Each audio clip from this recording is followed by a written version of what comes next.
Lorsque j'avais 6 ans, j'ai vu une fois une magnifique image dans un livre sur la forêt vierge qui s'appelait Histoire vécue. Ça représentait un serpent boa qui avalait un fauve. Voilà la copie du dessin. On disait dans le livre, les serpents boa avalent leur proie tout entière sans la mâcher. Ensuite, ils ne peuvent plus bouger et ils dorment pendant les 6 mois de leur digestion. J'ai alors beaucoup réfléchi sur les aventures de la jungle. Et à mon tour, j'ai réussi, avec un crayon de couleur, à tracer mon premier dessin. Mon dessin numéro 1. Il était comme ça. J'ai montré mon chef-d'œuvre aux grandes personnes et je leur ai demandé si mon dessin leur faisait peur. Elles m'ont répondu, pourquoi un chapeau ferait-il peur? Mon dessin ne représentait pas un chapeau. Il représentait un serpent boa qui digérait un éléphant. J'ai alors dessiné l'intérieur du serpent boa afin que les grandes personnes puissent comprendre. Elles ont toujours besoin d'explications. Mon dessin numéro 2 était comme ça. Les grandes personnes m'ont conseillé de laisser de côté les dessins de serpents boa ouverts ou fermés et de m'intéresser plutôt à la géographie, à l'histoire, au calcul et à la grammaire. C'est ainsi que j'ai abandonné, à l'âge de 6 ans, une magnifique carrière de peintre. J'avais été découragé par l'insuccès de mon dessin numéro 1 et de mon dessin numéro 2. Les grandes personnes ne comprennent jamais rien toutes seules, et c'est fatigant pour les enfants de toujours et toujours leur donner des explications. J'ai donc dû choisir un autre métier, et j'ai appris à piloter des avions. J'ai volé un peu partout dans le monde, et la géographie, c'est exact, m'a beaucoup servi. Je savais reconnaître du premier coup d'œil la Chine de l'Arizona. C'est très utile si l'on est égaré pendant la nuit. J'ai ainsi eu, au cours de ma vie, des tas de contacts avec des tas de gens sérieux. J'ai beaucoup vécu chez les grandes personnes, je les ai vus de très près. Ça n'a pas trop amélioré mon opinion. Quand j'en rencontrais une qui me paraissait un peu lucide, je faisais l'expérience sur elle de mon dessin numéro 1, que j'ai toujours conservé. Je voulais savoir si elle était vraiment compréhensive, mais toujours elle me répondait, c'est un chapeau. Alors, je ne lui parlais ni de serpent boa, ni de forêt vierge, ni d'étoiles. Je me mettais à sa portée, je lui parlais de bridge, de golf, de politique et de cravate. Et la grande personne était bien contente de connaître un homme aussi raisonnable. J'ai ainsi vécu, seul, sans personne avec qui parler véritablement, jusqu'à une panne dans le désert du Sahara il y a 6 ans. Quelque chose s'était cassé dans mon moteur, et comme je n'avais avec moi ni mécanicien ni passager, je me préparais à essayer de réussir, tout seul, une réparation difficile. C'était pour moi une question de vie ou de mort. J'avais à peine de l'eau à boire pour 8 jours. Le premier soir, je me suis donc endormi sur le sable, à 1000 milles de toute terre habitée. J'étais bien plus isolé qu'un naufragé sur un radeau, au milieu de l'océan. Alors, vous imaginez ma surprise au lever du jour, quand une drôle de petite voix m'a réveillé. S'il vous plaît. Laissez-moi un mouton.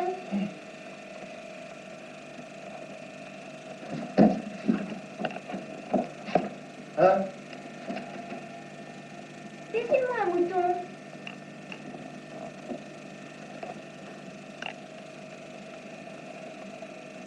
Quand le mystère est trop impressionnant, on n'ose pas désobéir.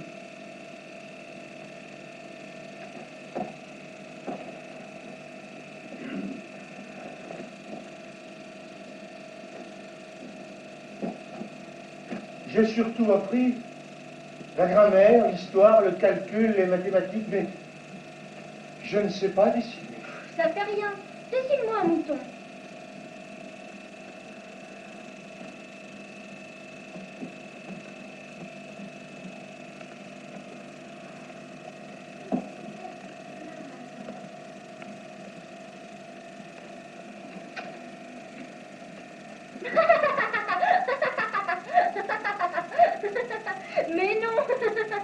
Je ne veux pas d'un éléphant dans un boa. Un boa, c'est très dangereux. Et un éléphant, c'est trop encombrant.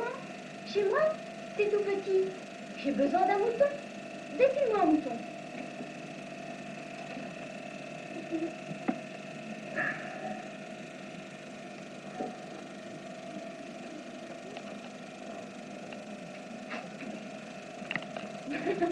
Ah non, celui-là est trop malade. Faisons un autre.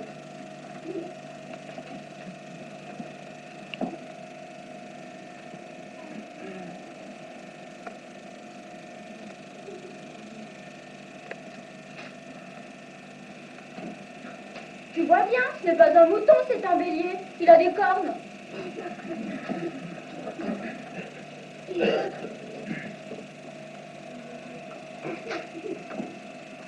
Ah non, celui-là est trop vieux. Je veux un mouton qui vive longtemps. Ça, c'est la caisse. Le mouton que tu veux est dedans. C'est tout à fait comme ça que je le voulais. Crois-tu qu'il faille beaucoup d'herbe à ce mouton? Pourquoi? Parce que chez moi, c'est tout petit. Ah, ça suffira sûrement. Je t'ai donné un tout petit mouton. Pas si petit que ça.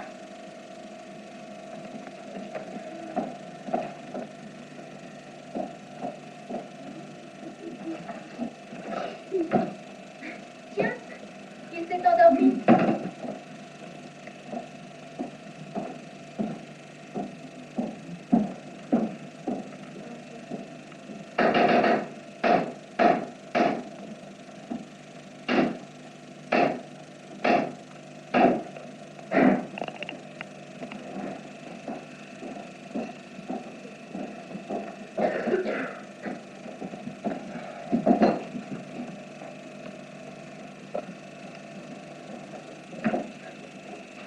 Cette chose-là? C'est pas une chose. Ça vole. C'est un avion. C'est mon avion. Comment? Tu es tombé du ciel? Oui. Alors ça, c'est drôle. Mais alors toi aussi, tu viens du ciel? Mais de quelle planète es-tu? Tu viens donc d'une autre planète? C'est vrai que là-dessus, tu ne dois pas venir de bien loin. Où est-ce chez toi, mon petit bonhomme? Où est-ce que tu veux emporter mon mouton? Ce qui est bien, avec la caisse que tu m'as donnée, c'est que la nuit, ça lui servira de maison. Bien sûr. Et si tu es sage, je te donnerai une corde pour l'attacher pendant le jour et un piquet. L'attacher? Mais quelle drôle d'idée! Mais si tu ne l'attaches pas, il ira n'importe où, il se perdra.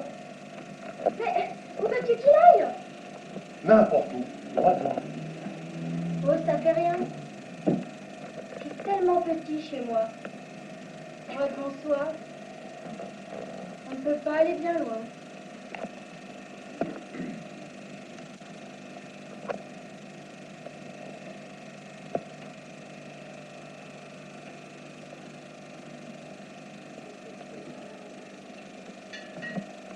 J'avais ainsi appris une chose très importante, c'est que sa planète d'origine est à peine plus grande qu'une maison. J'ai de sérieuses raisons de croire que la planète d'où venait le Petit Prince est l'astéroïde B612. Cet astéroïde n'a été aperçu qu'une fois au télescope en 1909 par un astronome turc. Il avait fait alors une grande démonstration de sa découverte devant un congrès international d'astronomie, mais personne ne l'avait cru. À cause de son costume. Les grandes personnes sont comme ça. Heureusement, pour la réputation de l'astéroïde B612, un dictateur turc imposa à son peuple de s'habiller à l'européenne. L'astronome refit sa démonstration en 1920 dans un costume très élégant. Et cette fois-ci, tout le monde fut de son avis. Si je vous ai raconté ces détails sur l'astéroïde B612, et si je vous ai confié son numéro, c'est à cause des grandes personnes.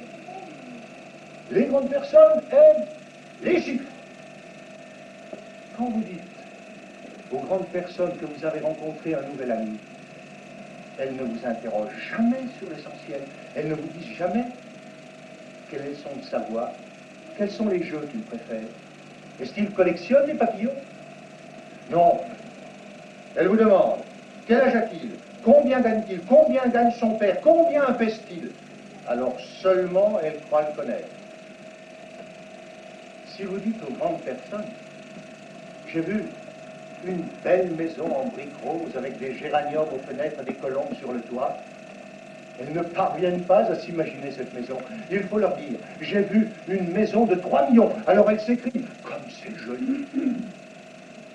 Ainsi, si vous leur dites, la preuve que le petit prince a existé, c'est qu'il voulait un mouton. Quand on veut un mouton, c'est la preuve qu'on existe. Elles hausseront les épaules et vous traiteront d'enfants. Mais si vous leur dites la planète d'où venait le petit prince, c'est l'astéroïde B612, alors elles seront convaincues, elles vous laisseront tranquille avec leurs questions. Les grandes personnes sont comme ça. Il ne faut pas leur en vouloir. Les enfants doivent être très indulgents envers les grandes personnes. Mais bien sûr, nous, qui comprenons la vie, nous nous moquons bien des numéros. J'aurais aimé commencer cette histoire à la manière des contes de fées.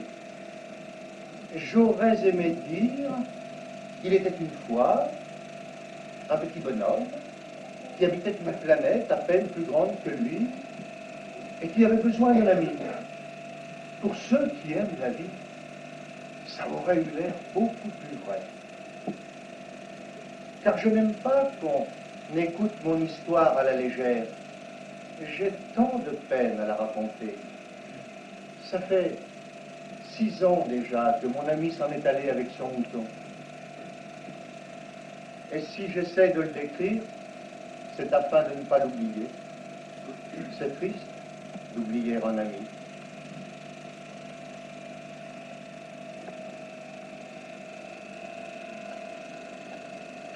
Chaque jour, j'apprenais quelque chose de nouveau sur le départ, sur la planète, sur le voyage.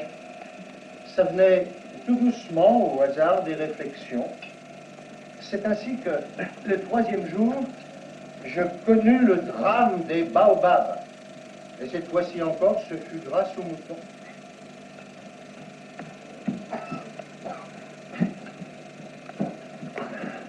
C'est bien vrai, n'est-ce pas, que les moutons mangent les arbustes? Oui, c'est vrai. Ah, je suis content. En conséquent, ils mangent aussi les baobabs. Ah oui, les baobabs ne sont pas des arbustes, mais des arbres grands comme des cathédrales. Et même si tu emportais avec toi tout un troupeau d'éléphants, ce troupeau ne parviendrait pas à bout d'un seul baobab. Il faudrait les mettre les uns sur les autres. Un baobab, avant de grandir, ça commence par être petit. Oui, mais pourquoi veux-tu que ton mouton mange les baobabs? Ben, voyons.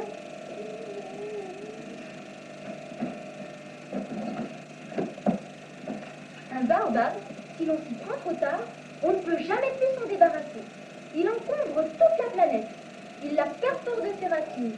Et si la planète est trop petite et les baobabs trop nombreux, il la font éclater. C'est une question de discipline. Quand on a terminé sa toilette du matin, il faut faire soigneusement la toilette de la planète.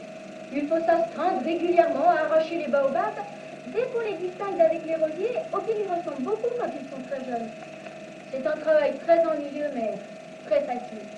Réussis un beau dessin pour bien faire entrer ça dans la tête des enfants de chez toi.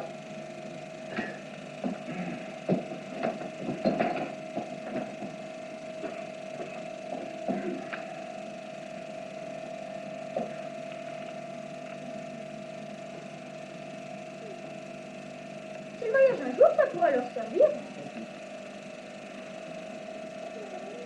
Il est quelquefois sans inconvénient de remettre à plus tard son travail. Mais dès qu'il s'agit des baobabs, c'est toujours une catastrophe.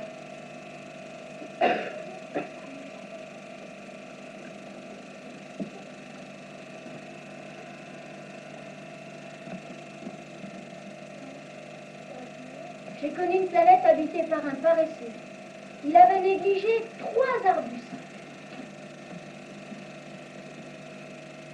Enfants, faites attention aux baobabs. C'est pour prévenir mes amis d'un danger qu'ils couraient depuis longtemps, comme moi-même, sans le savoir, que j'ai tant travaillé ce dessin-là.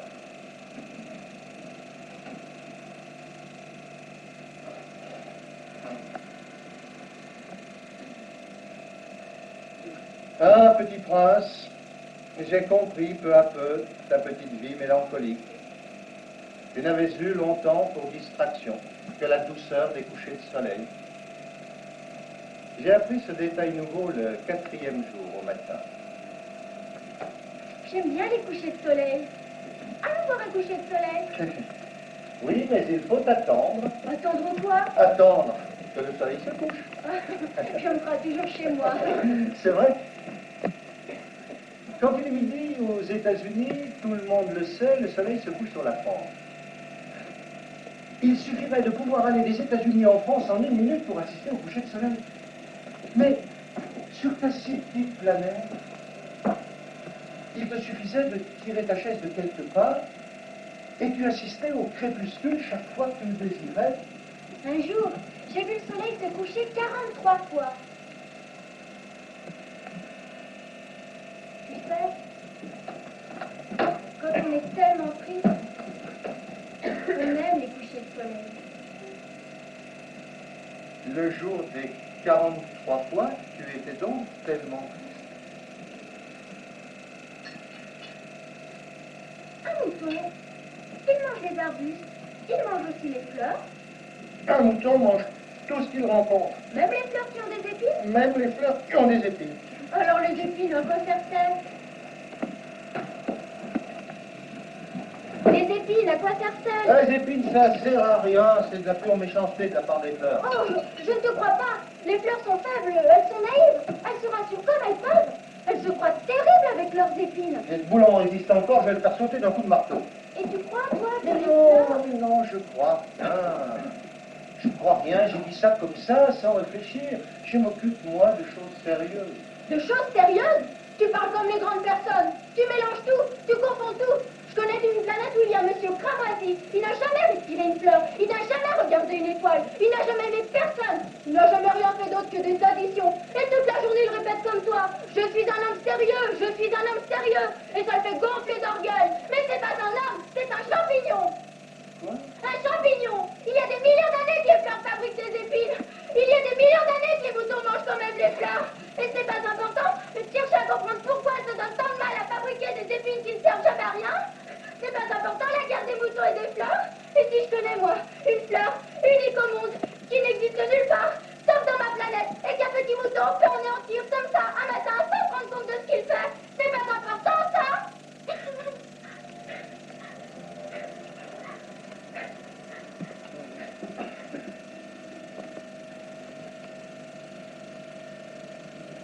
Si quelqu'un a une fleur qui n'existe qu'un seul exemplaire dans les millions et les millions d'étoiles, ça suffit pour qu'il soit heureux quand il les regarde. Il se dit, ma fleur est là, quelque part. Mais si le mouton mange la fleur, c'est comme si pour lui, toutes les étoiles s'éteignaient. Et c'est pas important, ça.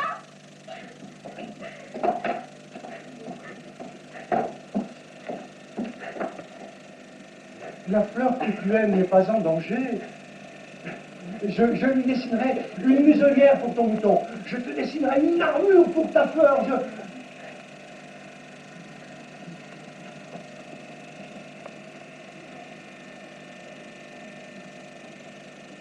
C'est tellement mystérieux, le pays des larmes.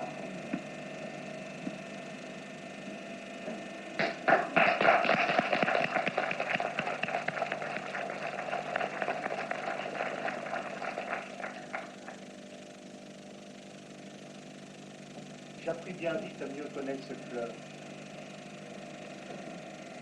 Il y avait toujours eu sur la planète du Petit Prince des fleurs très simples, ornées d'un seul rang de pétales, et qui ne tenaient point de place et qui ne dérangeaient personne. Et celle-là avait germé d'une graine apportée d'on ne sait où. Et le Petit Prince avait surveillé de très près cette brindille qui ne ressemblait pas aux autres brindilles. Ça pouvait être un nouveau genre de baobab. Le Petit Prince, qui assistait à l'installation d'un bouton énorme, sentait bien qu'il en sortirait une apparition miraculeuse. Mais la fleur n'en finissait pas de se préparer à être belle à l'abri de sa chambre d'air. Elle choisissait avec soin ses couleurs, elle s'habillait lentement, elle ajustait un à un ses pétales. Elle ne voulait pas sortir toute fripée comme les coquelicots. Et elle était très coquette. Elle ne voulait apparaître que dans le plein rayonnement de sa beauté. Et puis voilà qu'un jour, justement à l'heure du lever du soleil, elle s'était montrée.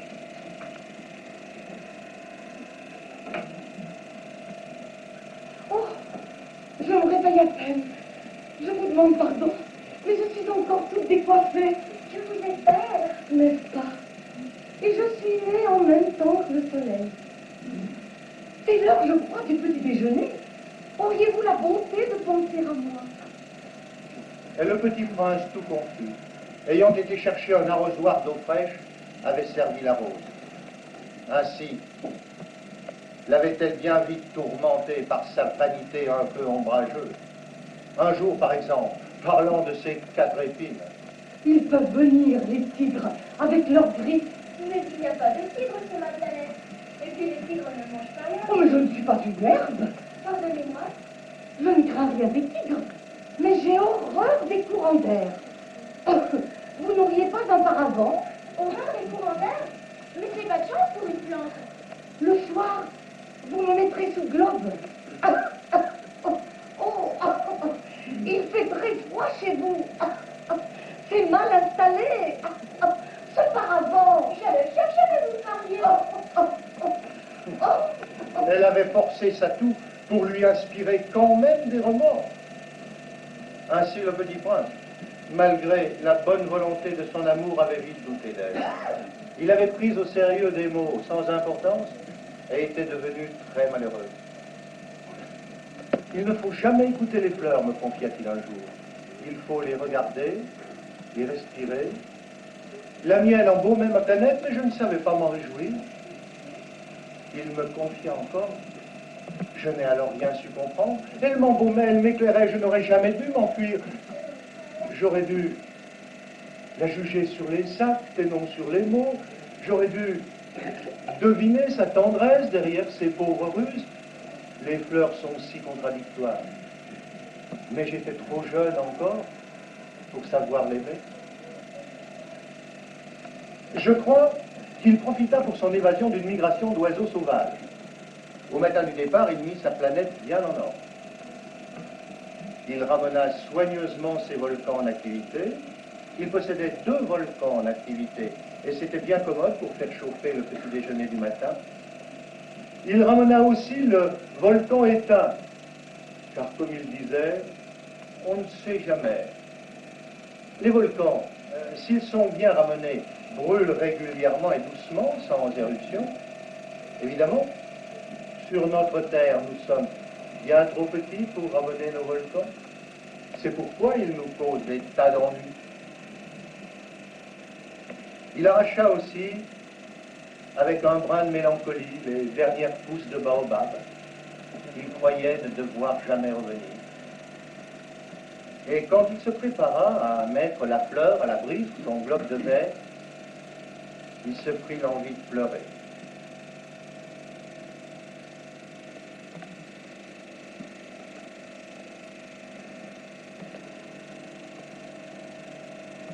Adieu. Adieu.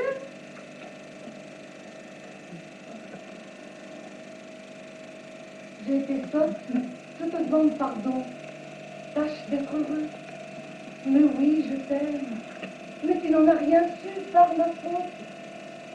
Cela n'a aucune importance. Tâche d'être heureux. Laisse ce globe tranquille, je n'en veux plus. Mais le vent. Je ne suis pas si enrhumée que ça. L'air frais de la nuit me fera du bien. Je suis une fleur. Mais les bêtes. Il faut bien que je supporte 2 ou 3 chenilles si je veux connaître les papillons. Il paraît que c'est tellement beau. Sinon, qui me rendra visite? Tu seras loin, toi. Quant aux grosses bêtes, je ne crains rien. J'ai mes griffes. Allons, comme ça, c'est agaçant. Tu as décidé de partir. Va-t'en.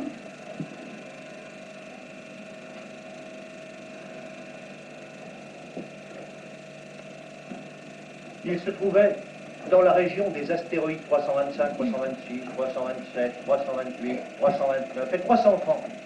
Il décida de les visiter pour chercher une occupation et pour s'instruire. Le premier était habité par un roi. Ah, voilà un sujet. Comment peut-il me reconnaître puisqu'il ne m'a encore jamais vu? Il ne savait pas que pour les rois, le monde est très simplifié et tous les hommes sont des sujets. Approche-toi que je te vois mieux. Il est contraire à l'étiquette de bailler en présence d'un roi, je te l'interdis. Je ne peux pas m'en empêcher, j'ai fait un long voyage et je n'ai pas dormi. Alors je t'ordonne de bailler. Je n'ai vu personne bailler depuis des années. Les bâillements sont pour moi des curiosités. Allons, baille encore, c'est un ordre. Mais je ne peux plus, ça m'intimide. Alors, je t'ordonne, tantôt de bailler et tantôt de... M'asseoir. Je t'ordonne de t'asseoir. Sire, je vous demande pardon de vous interroger. Je t'ordonne de m'interroger. Sire, sur quoi régnez-vous? Sur tout. Sur tout ça? Sur tout ça. Et les étoiles vous obéissent? Bien sûr, elles obéissent aussitôt. Je ne tolère pas l'indiscipline. Un tel pouvoir émerveilla le petit prince. S'il l'avait détenu lui-même, il aurait pu assister non pas à 44, mais à 72, ou même à 100, ou même à 200 couchers de soleil dans la même journée. Et comme il se sentait un peu triste, à cause de sa petite planète abandonnée, il s'enhardit à solliciter une grâce au roi. Je voudrais voir un coucher de soleil. S'il vous plaît, ordonnez au soleil de se coucher. Si j'ordonnais à un général de voler d'une fleur à l'autre à la façon d'un papillon, d'écrire une tragédie, ou se changer en oiseau de mer. Et si le général n'exécutait pas l'ordre reçu, qui de lui ou de moi serait dans son tort? Ce serait moi. Exact. Il faut exiger de chacun ce que chacun peut donner. L'autorité repose d'abord sur la raison. Si j'ordonne à ton peuple d'aller se jeter à la mer, il fera la révolution. J'ai le droit d'exiger l'obéissance parce que mes ordres sont raisonnables. Alors, mon coucher de soleil? Ton coucher de soleil, tu l'auras. Je l'exigerai. Mais j'attendrai dans ma science du gouvernement que les conditions soient favorables. Et quand ça sera-t-il? Ce sera, ce sera.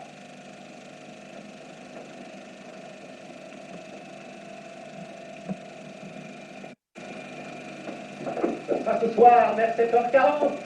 Et tu verras comme je suis bien obéi. Je n'ai plus rien à faire ici. Et je crois bien que je m'en Ne vais. pars pas. Ne pars pas. Je te fais ministre Ministre de quoi?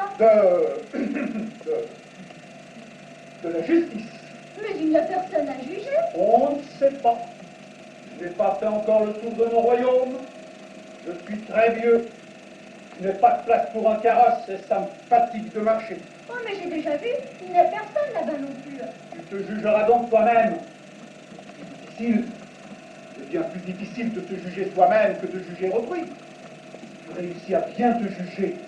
Et que tu es un véritable sage. Moi, je peux me juger moi-même n'importe où. Je n'ai pas besoin d'habiter ici. Ah. Je crois bien que sur ma planète, il y a quelque part un dieu. Je l'entends la nuit. Tu pourras juger ce vieux rat. Tu le condamneras à mort de temps en temps. Sa vie dépendra de ta justice. Mais tu le gracieras chaque fois pour l'économiser. Il n'y en a qu'un. Moi, je n'aime pas condamner à mort. Et je crois bien que je m'en vais. Non!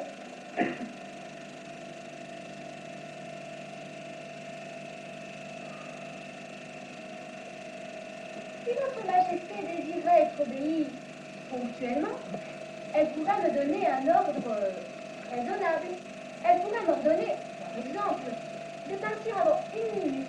Il me semble que les conditions sont favorables. Je te fais mon ambassadeur!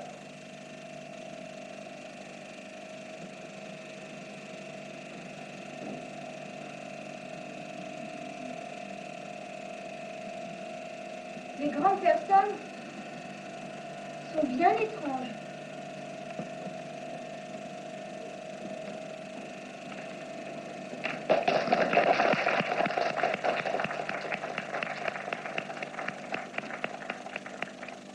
La seconde planète était habitée par un vaniteux.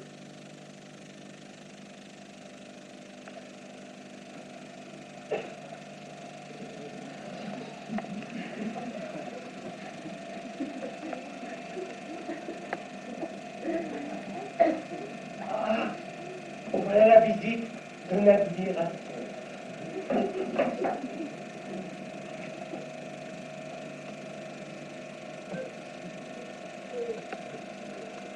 Bonjour. Vous êtes un drôle de chapeau. C'est pour saluer.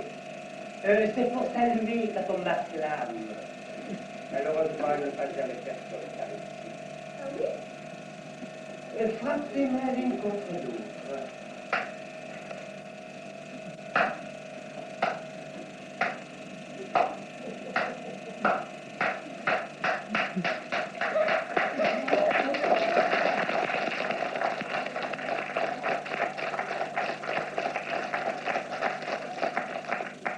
Alors ça, c'est bien plus amusant que la visite au roi. Et pour que le chapeau tombe, que faut-il faire? Est-ce que tu m'admires vraiment beaucoup? Qu'est-ce que signifie admirer? Admirer. Admirer signifie reconnaître que je suis le plus beau, le plus intelligent, le plus riche, le mieux habillé de la planète. Mais Dieu est seul sur sa planète. Pour ma plaisir. Admire-moi quand même. Je t'admire, mais en quoi cela peut-il bien t'intéresser?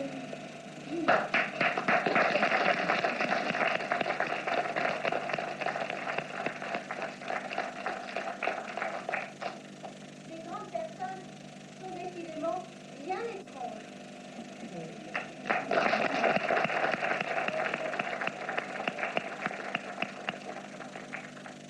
La troisième planète était habitée par un viveur.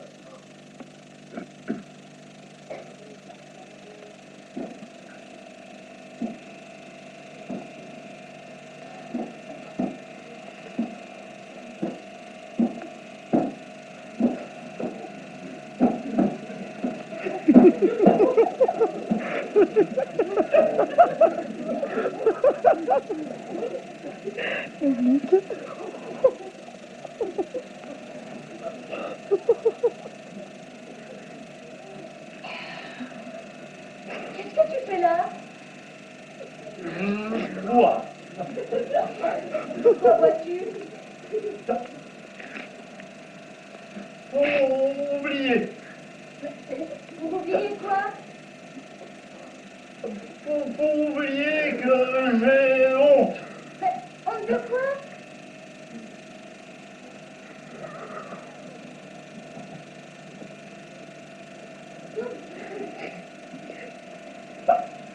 Honte de moi!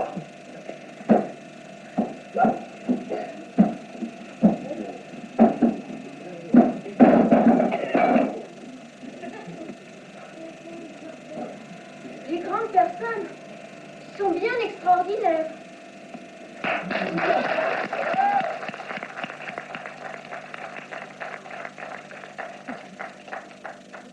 La quatrième planète était celle d'un businessman.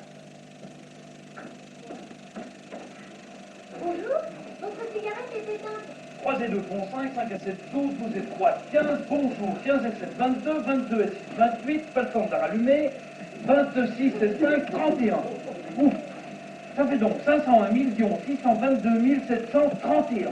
501 millions de quoi? Hein? C'est toujours là? 500 millions de... Je ne sais plus, j'ai tellement de travail, je ne m'amuse pas à des balivernes. 2 et 5, 7. 501 millions de quoi? Depuis que j'habite cette planète-ci, je n'ai été dérangé que 3 fois. La première fois, c'était par un ton qui était tombé. Dieu sait d'où, il répondait un peu épouvantable et j'ai fait 4 erreurs dans une addition. La seconde fois, c'était par une crise de rhumatisme. C'est mon exercice, je n'ai pas le temps de planer, moi, je suis sérieux. La troisième fois, la voici. Je disais donc, 501 622 Un 000. million de quoi? Oh, 1 million de ces petites choses que l'on voit quelquefois dans le ciel. Des mouches? Non, des petites choses qui brillent. Des abeilles? Non, des petites choses dorées qui font rêvasser les feignants. Mais je suis sérieux, moi, je n'ai pas le temps de rêvasser. Des étoiles? C'est bien ça, des étoiles. Et que fais-tu de 500 millions d'étoiles? 501 622 731. Je suis sérieux, moi, je suis précis. Et que fais-tu de toutes ces étoiles? Que j'en fais? Oui? Rien. Je les possède. Tu possèdes les étoiles? Oui. Mais j'ai déjà vu un roi. Le roi ne possède pas une reine sûre. C'est très différent. À quoi cela te sert-il de posséder les étoiles? Ça me sert à être riche. Et à quoi cela te sert-il d'être riche? Acheter d'autres étoiles, si quelqu'un en trouve. Celui-là, il résonne un peu comme mon ivrogne. Comment peut-on posséder les étoiles? Qui sont-elles? Je ne sais pas, à personne. Alors elles sont à moi, car j'y ai pensé le premier. Ça suffit? Bien sûr. Quand tu trouves un diamant qui n'est à personne, il est à toi. Quand tu trouves une île qui n'est à personne, elle est à toi. Quand une idée le premier, tu l'as fait breveter, elle est à toi. Et bien moi, je possède des étoiles, puisque jamais personne avant moi n'a songé à les posséder. Ça c'est vrai. Et qu'en fais-tu? Je les gère, je les compte et je les recompte. C'est difficile, mais je suis un homme sérieux. Moi, si je trouve un foulard, je puis prendre ce foulard et le mettre autour de mon cou. Moi, si je trouve une fleur, je puis cueillir ma fleur et l'emporter. Mais tu ne peux pas cueillir les étoiles. Non, mais je puis les passer en banque. Qu'est-ce que ça veut dire? Ça veut dire que j'écris sur un petit papier le nombre de mes étoiles et que j'enferme à clé ce papier-là dans un tiroir. C'est amusant, c'est assez poétique, mais ce n'est pas très sérieux. Moi, je possède une fleur que j'arrose tous les jours. Je possède 3 volcans que je ramasse toutes les semaines. Car c'est utile à ma fleur, et c'est utile à mes volcans que je les possède. Ce qui n'est pas utile aux étoiles.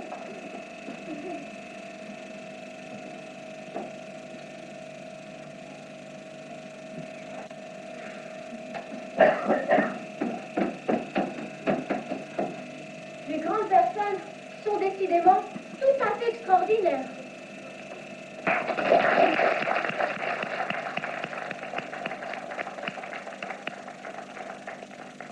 La 5e planète était très curieuse. Il y avait juste assez de place pour loger un réverbère et un allumeur de réverbère. Le petit prince se demandait bien à quoi pouvait servir quelque part dans le ciel, sur une planète sans population ni maison, un réverbère et un allumeur de réverbère. Il se dit en lui-même, peut-être bien que cet homme est absurde. Cependant, il est moins absurde que le roi, que le buveur, que le businessman. Au moins, son travail a-t-il un sens. Quand il allume son réverbère, ça fait naître une étoile de plus, ou une fleur. Quand il éteint son réverbère, ça endort l'étoile ou la fleur. C'est une occupation très jolie. C'est véritablement utile, puisque c'est joli. Bonjour. Pourquoi tu éteindre ton réverbère? C'est la consigne, bonjour. Qu'est-ce que la consigne? C'est d'éteindre mon réverbère, bonsoir. Pourquoi veux-tu le rallumer? C'est la consigne. Je ne comprends pas. Il n'y a rien à comprendre. La consigne, c'est la consigne. C'est là un métier terrible.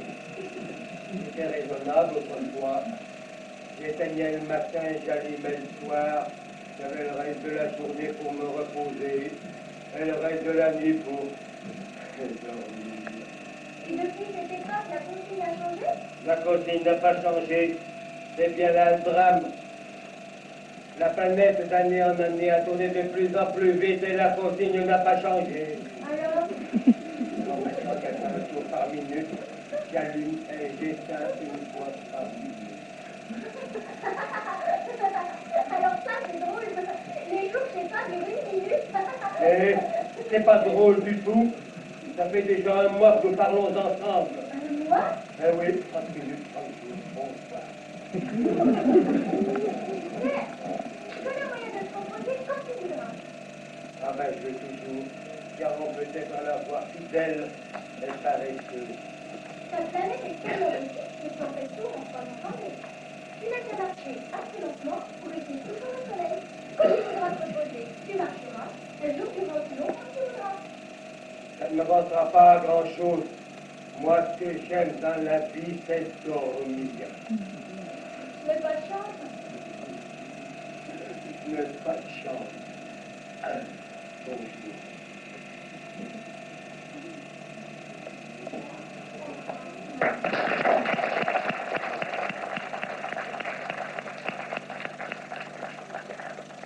Celui-là, se dit le petit prince, celui-là serait méprisé par tous les autres, par le buveur, par le vaniteux, par le businessman. Cependant, c'est le seul dont j'eusse pu faire mon ami. Mais sa planète est bien trop petite, il n'y a pas de place pour deux. Ce que le petit prince n'osait pas s'avouer, c'est qu'il regrettait cette planète bénie, surtout à cause des 1440 couchers de soleil par 24 heures. La 6e planète était habitée par une vieille personne qui écrivait d'énormes livres.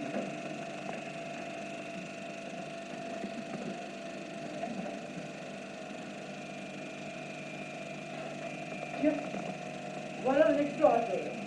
D'où viens-tu? Célèbre gros livret, que faites-vous ici? Je suis géographe. Qu'est-ce qu'un géographe? C'est un savant qui connaît où se trouvent les villes, les fleuves, les montagnes, les océans et les habitants. Ça, c'est bien intéressant. Ça, c'est enfin un véritable métier. Elle est bien belle, notre planète. Est-ce qu'il y a des océans? Je ne puis pas savoir. Et des villes? Et des fleuves? Et des déserts? Je ne puis pas savoir non plus. Mais vous êtes géographe! C'est exact. Mais je ne suis pas explorateur. Je manque absolument d'explorateur. Ce n'est pas le géographe qui va faire le compte des villes, des fleuves, des montagnes, des océans et des déserts. Le géographe est trop important pour planer. Il ne quitte pas son bureau. Mais il reçoit les explorateurs, il les interroge, en note leurs souvenirs. Et si les souvenirs de l'un d'entre eux lui paraissent intéressants, il fait une enquête sur la moralité de l'explorateur. Pourquoi ça? Lorsqu'un explorateur qui mentirait entraînerait des catastrophes sur les villes de géographie. Et puis, un explorateur qui voit trop. C'est quoi ça? Oh, parce que les ivrognes voient double. Alors, le géographe montre à 2 montagnes, là où il n'y en a qu'une seule. Je connais quelqu'un qui serait mauvais explorateur. C'est vrai. Donc, quand la moralité de l'explorateur paraît bonne, on fait une enquête sur sa découverte. On va voir? C'est trop compliqué. Mais on exige de l'explorateur qu'il fournisse des preuves. S'il s'agit par exemple de la découverte d'une grosse montagne, et on exige qu'il en rapporte de grosses pierres. Mais toi, c'est l'explorateur, tu vas me raconter ta planète.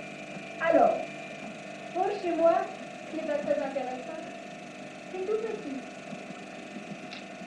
J'ai 3 volcans. 2 volcans en activité et un volcan éteint. Mais on ne sait jamais. on ne sait jamais. J'ai aussi une fleur. Nous ne notons pas les fleurs, Pourquoi ça? C'est plus joli.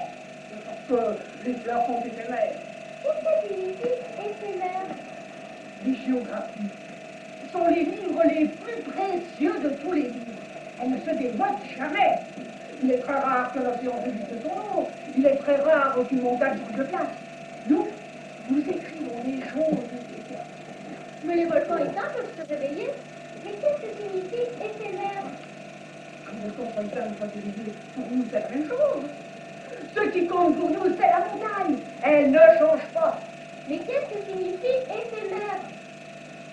Ça signifie qu'il est menacé de disparition prochaine. Ma fleur est menacée de disparition prochaine?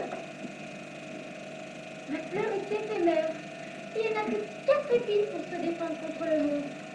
Et je l'ai laissée toute seule chez moi. Que conseillez-vous d'aller visiter? La planète Terre, elle a bonne réputation.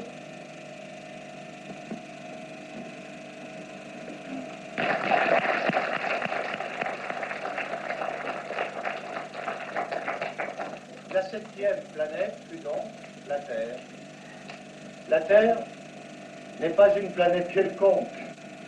On y compte 111 rois, 7000 géographes, 900 000 businessmen, 2,5 millions d'ivrognes, 311 millions de vaniteux, c'est-à-dire environ 2 milliards de grandes personnes.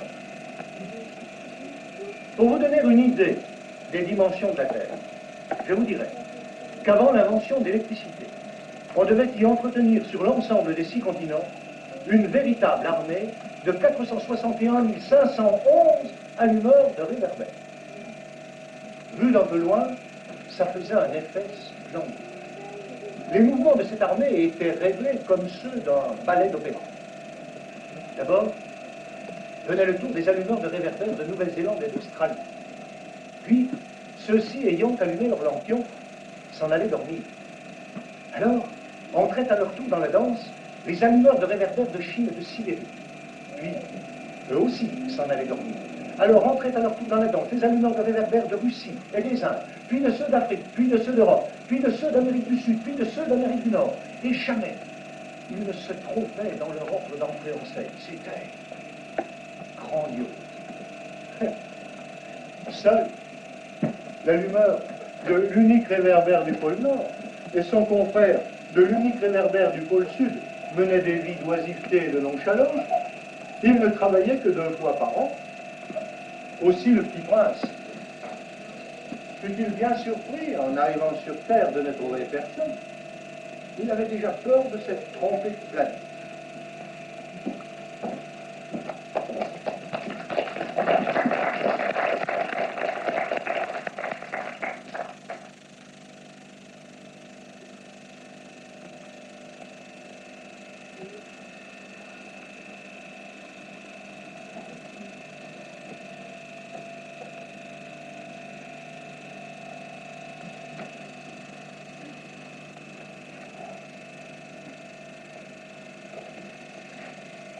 D'une montagne haute comme celle-ci, j'apercevrai d'un seul coup toute la planète et tous les hommes.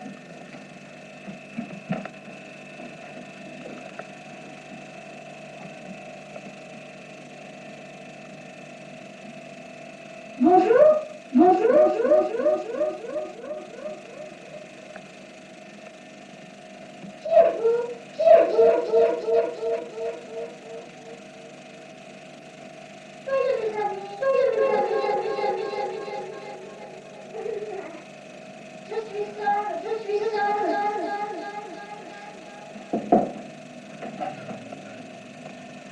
Quelle drôle de planète, elle est toute sèche, toute pointue et toute seule. Et les hommes manquent d'imagination, ils répètent ce qu'on leur dit. Chez moi, j'avais une fleur, elle parlait toujours la première. Bonne nuit. Bonne nuit.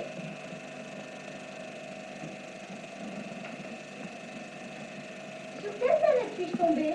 Sur la Terre, en Afrique. Ah, il n'y a donc personne sur ma terre? Ici, c'est le désert. Il n'y a personne dans les déserts. La Terre est grande. Je me demande si les étoiles sont éclairées afin que chacun puisse un jour retrouver la sienne. Regarde ma planète. Elle est juste au-dessus de nous. Mais comme elle est loin. Elle est belle. Que viens-tu faire ici? J'ai des difficultés avec une fleur. Ah, Où sont les hommes? On est un peu seul dans le désert. on est seul aussi chez les hommes.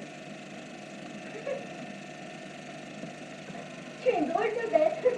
Mince comme un doigt. Mais je suis plus puissante que le doigt d'un roi. Oh, tu n'es pas bien puissant. Tu n'as même pas de pattes. Tu ne peux même pas voyager. Je puis t'emporter plus loin qu'un navire. Celui que je touche, je le rends à la terre dont il est sorti. Mais tu es pur et tu viens d'une étoile. Tu me fais souffrir, toi qui cèdes sur cette terre de granit. Je puis t'aider un jour si tu regrettes trop ta planète. Oh, je t'ai bien compris. Mais pourquoi parles-tu toujours par énigme? Je l'ai résolu. Bonjour. Bonjour. Je suis là. Qui es-tu? Tu es bien jolie. Je suis un renard. Viens jouer avec moi. C'est tellement triste.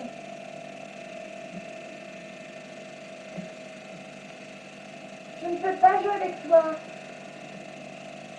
Je ne suis pas apprivoisée. Ah, pardon? Mais... Qu'est-ce que signifie apprivoiser? Tu n'es pas d'ici? Que cherches-tu? Je cherche les hommes. Mais qu'est-ce que signifie apprivoiser? Les hommes, ils ont des fusils. Et ils chassent. C'est bien gênant. Il y a des poules aussi. C'est leur seul intérêt. Je cherche des poules. Mais non, je cherche des amis. Mais qu'est-ce que signifie apprivoiser? Oh, c'est une chose trop oubliée. Cela signifie créer des liens. Créer des liens? Bien sûr.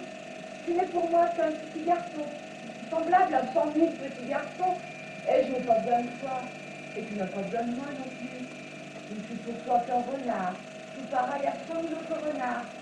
Mais si tu m'apprivoises, nous aurons besoin l'un de l'autre. Je serai pour toi unique au monde et tu seras pour moi unique au monde. Ah. Je commence à comprendre. Il y a une fleur.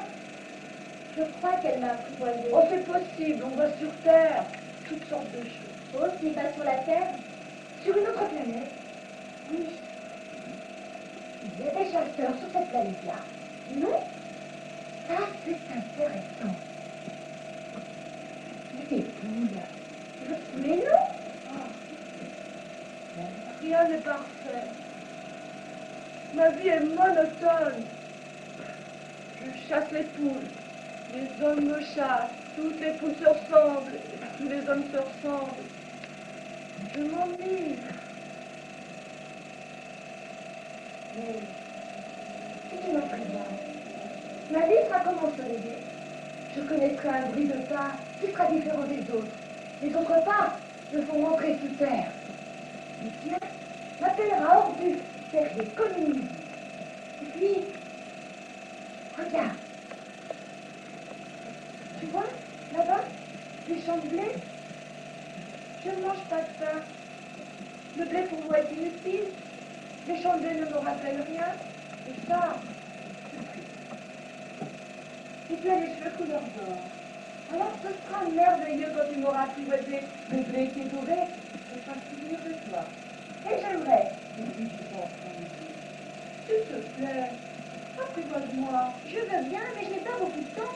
J'ai des amis à connaître et beaucoup de choses à découvrir. Mais on ne connaît rien que ce que l'on apprivoise. Les hommes n'ont plus le temps de rien connaître. Ils achètent des choses toutes faites chez les marchands. Et comme il n'y a pas de marchand d'amis, les hommes n'ont plus d'amis. Si tu veux un ami, apprivoise-moi. Que faut-il faire? Il faut être très patient.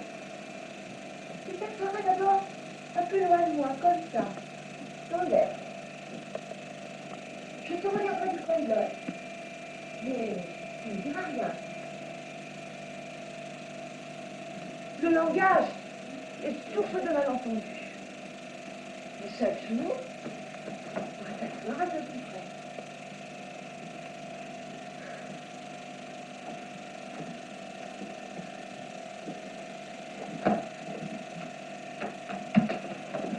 Demain, reviens à la même heure. Si tu viens à 4 heures de l'après-midi, par exemple, dès 3 heures, je commencerai d'être heureux. Plus l'heure avancera, plus je me sentirai heureux. À 3 heures déjà, je m'inquiéterai, je m'agiterai. Je connaîtrai le prix du bonheur. Si tu viens n'importe quand, je ne saurai jamais qu'en abuser le cœur. Il faut des rites. Qu'est-ce qu'un rite? Oh, c'est aussi une chose trop oubliée. C'est ce qui fait qu'un jour est différent des autres jours, une heure des autres heures. Il y a un rite, par exemple, chez les chasseurs. Le jeudi, ils dansent avec les filles du village. Alors le jeudi, pour moi, est jour merveilleux. Je peux aller me promener jusqu'à la ville. Si les chasseurs dansaient n'importe quand, tous les jours se ressembleraient et je n'aurais pas de vacances.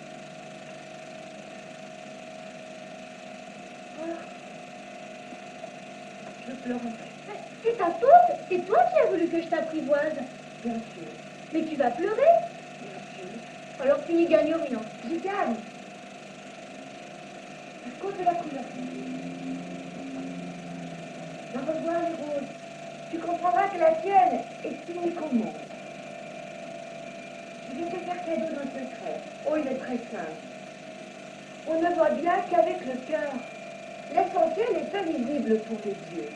L'essentiel est invisible pour les yeux. C'est le temps que tu as perdu pour ta rose. Tu fais ta rose, c'est important.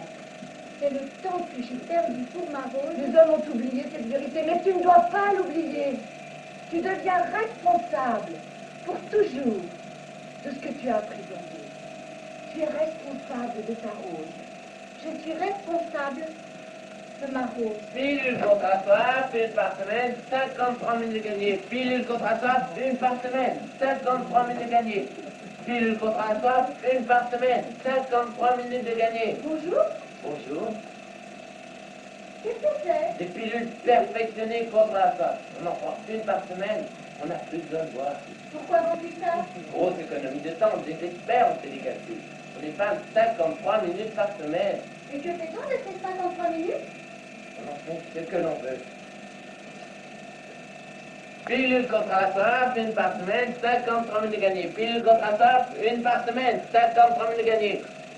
Pilule contre la soif, une par semaine, 53 minutes gagnées. Pilule contre la soif. On va mourir de soif. Tu ne Je mesures suis pas content danger. d'avoir eu un ami renard. Tu ne mesures pas danger. Tu n'as jamais ni faim ni soif. Un peu de soleil te suffit. J'ai soif aussi. Cherchons un puits. Mais il est absurde de chercher un puits au hasard dans l'immensité du désert.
Ah, tu as bien soif, toi aussi. L'eau peut être bonne pour le cœur. Bien sûr. Les étoiles sont belles à cause d'une fleur que l'on ne voit pas. Oui, Le désert est beau. Ceux qui ont béni le désert, c'est qu'ils cachent un puits quelque part. oui. Qu'il s'agisse de la maison des étoiles du désert, ce qui fait leur beauté est invisible. Je suis contente que tu sois d'accord avec mon ami renard. Il faudra que tu tiennes ta promesse. Quelle promesse? Tu sais, il de lien pour mon mouton. Je suis responsable de ma rose.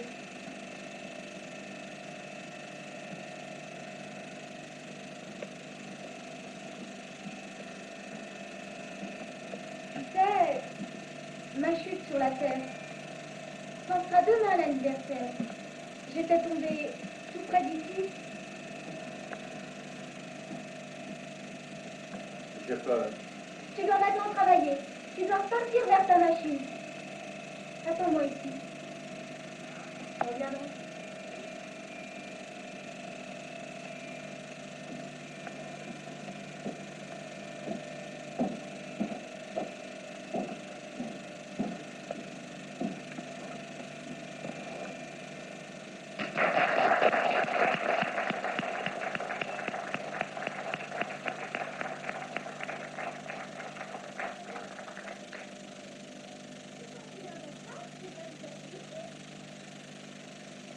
Ici, c'est bien le jour, mais ce n'est pas du tout l'endroit.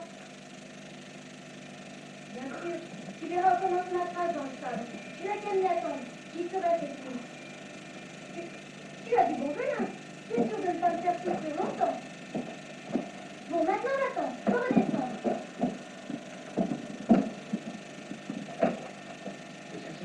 étoiles. Tu parles avec des serpents maintenant? Je suis contente que tu aies trouvé ce qui manquait à ta machine. Tu vas pouvoir rentrer chez toi. Comment sais-tu? Tu sais, moi aussi aujourd'hui je rentre chez moi. C'est bien plus loin. C'est bien plus difficile. Mon petit bonhomme, n'est-ce pas? C'est un cauchemar cette histoire de venin, de rendez-vous et d'étoiles. Ce qui est important, ça ne se voit pas. Bien sûr. C'est comme pour la fleur. Si tu aimes une fleur qui se trouve dans une étoile, alors c'est doux la nuit de regarder le ciel. Toutes les étoiles sont fleuries. Bien sûr. C'est comme pour l'eau. Celle que tu m'as donnée était comme une musique, à cause de la corde et de la poulie. Tu te rappelles? Elle était bonne. Bien sûr. La nuit, quand tu regarderas le ciel, mon étoile sera pour toi une des étoiles. Alors, toutes les étoiles, tu aimeras les regarder. Elles seront toutes tes amies. Et puis, je vais te faire un cadeau. Ah, mon petit bonhomme, que j'aime entendre ce rire. Justement, ce sera mon cadeau. C'est comme pour l'eau. Que veux-tu dire? Les gens ont des étoiles qui ne sont pas les mêmes. Pour les uns qui voyagent, elles sont des guides. Pour les autres, elles ne sont que de petites lumières. Pour d'autres encore, des savants, elles sont des problèmes. Pour mon businessman, elles étaient de l'or. Mais toutes ces étoiles-là se taisent. Et toi, tu auras des étoiles comme personne n'en a. Que veux-tu dire? La nuit, quand tu regarderas les étoiles, puisque j'habiterai dans l'une d'entre elles, puisque je rirai dans l'une d'entre elles, alors ce sera pour toi comme s'il y a toutes les étoiles. Tu auras, toi, des étoiles qui savent rire. Et puis, quand tu seras consolé, on console toujours, tu seras content de m'avoir connu. Tu seras toujours mon ami. Alors, parfois, tu auras envie de rire avec moi. Alors, tu ouvriras ta fenêtre, comme ça, pour le plaisir. Et tes amis seront bien étonnés de te voir rire en regardant le ciel. Et tu leur diras, oui, moi, les étoiles, ça m'a toujours fait rire. Et ils te croiront fou. Je t'aurais joué un bien vilain fou.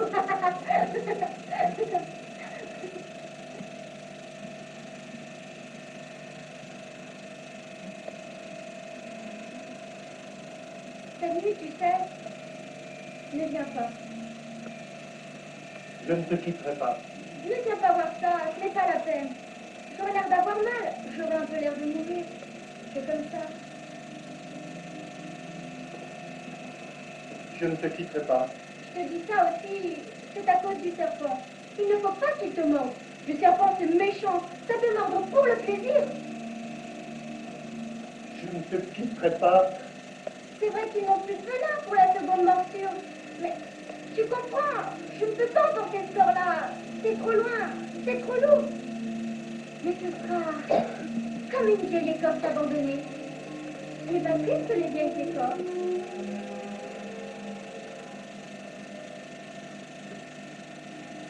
Laisse-moi faire un pas tout seul.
Mais maintenant, bien sûr, ça fait 6 ans déjà. Je n'ai encore jamais raconté cette histoire à personne. Mes amis qui m'ont revu ont été bien contents de me revoir vivant. J'étais triste, mais je leur disais, c'est la fatigue. Maintenant, je suis un peu consolé. C'est-à-dire, pas tout à fait. Mais je sais bien qu'il a regagné sa planète parce que je n'ai pas retrouvé son corps au lever du jour. Oh, ce n'était pas un corps tellement lourd. Et puis, j'aime la nuit, écouter les étoiles. Mais voilà qu'il se passe une chose extraordinaire. La muselière que j'ai dessinée pour le petit prince, j'ai oublié d'y ajouter la courroie de cuir. Il n'aura jamais pu l'attacher au mouton. Alors je me demande, que s'est-il passé dans sa planète? Peut-être bien que le mouton a mangé la fleur. Tantôt je me dis, non, sûrement pas. Le petit prince enferme bien sa fleur tous les soirs sous son globe de verre et il surveille bien son mouton. Alors je suis heureux. Et toutes les étoiles rient doucement. Tantôt je me dis, on est distrait une fois ou l'autre et ça suffit. Le petit prince a oublié un soir le globe de verre ou bien le mouton est sorti sans bruit pendant la nuit. Alors, tous les grelots se changent en larmes. C'est là un bien grand mystère. Pour vous, qui aimez le petit prince comme moi, rien de l'univers n'est semblable, si quelque part on ne sait tout. Sur une planète que nous ne connaissons pas, un mouton a oui ou non mangé une fleur. Regardez le ciel et demandez-vous, le mouton a-t-il mangé la fleur, oui ou non? Et vous verrez comme tout change. Et aucune grande personne ne comprendra jamais que ça a tellement d'importance.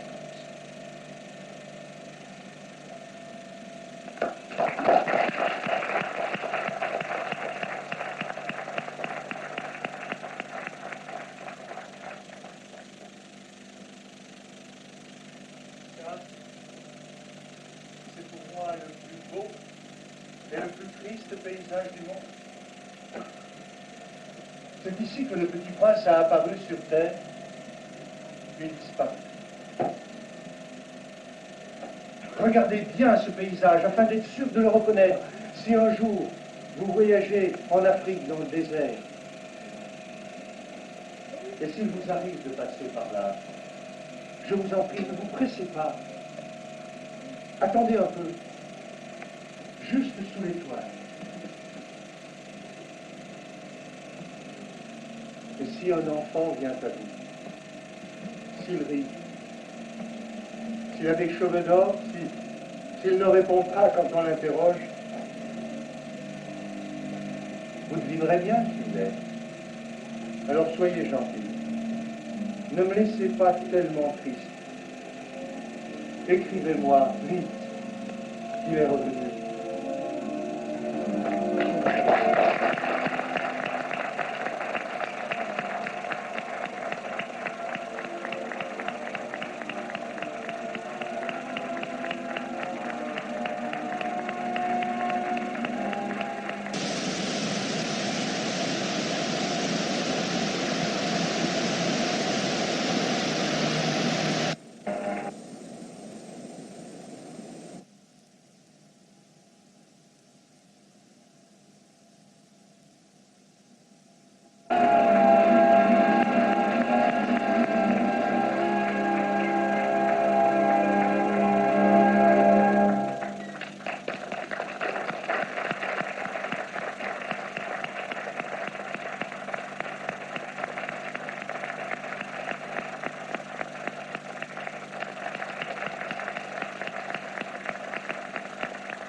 Ils provoquent des levées et des couchers de soleil. Ils font naître des étoiles ou bien ils les endorment. Contrairement aux businessmen, ils se dépensent sans compter. Contrairement aux buveurs, ils sont très sobres, car s'ils voyaient double, ils entraîneraient des catastrophes sur scène. Ce ne sont pas des vaniteux. Ils ne réclament jamais d'applaudissements. Et pourtant, ils les méritent. Ce sont nos régisseurs Christian, Léna et Bernard.